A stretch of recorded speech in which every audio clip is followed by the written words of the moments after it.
The Puriko begins with Rahi Tutaka being married to Te Arakura Pakiwai, or Te Ara. Te Ara was kidnapped by the Putupaia Rehe and taken away to live with them in the forest. Rahi went to save his wife and began searching.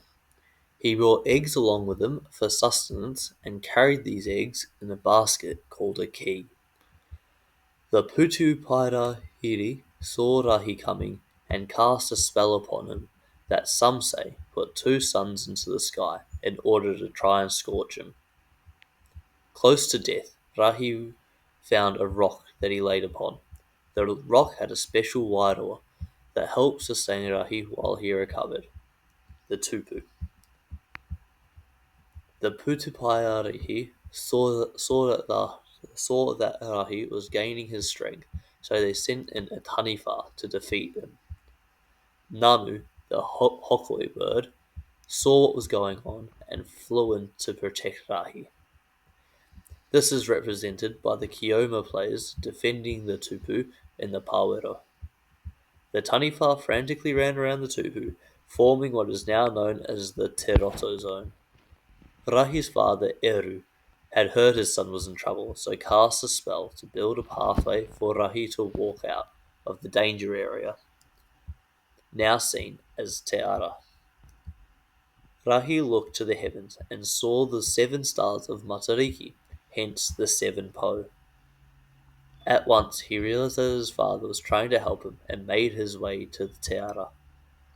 Once Rahi was on safe ground, he gained enlightenment, or Te Marama, from seeing his father, hence the Te Marama zone.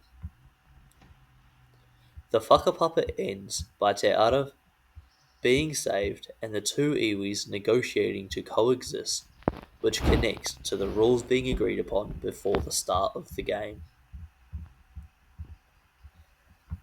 Kiorahi is played between two teams with 7 players on each team.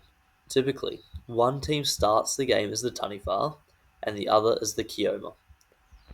These roles then swap over at half time. The kioma score points by touching the po with the key, whereas the taniwha score points by hitting the tupu with the key.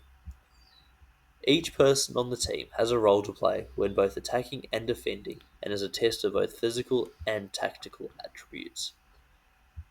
The field is divided into different zones where the taniwha and kioma are allowed.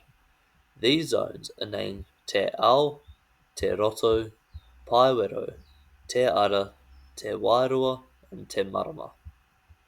The aim of the game is to try and score as many points as possible on both attack and defense to win the game. The game is over once both teams have been the Kioma and taniwha and at the end of the time allotted for the match.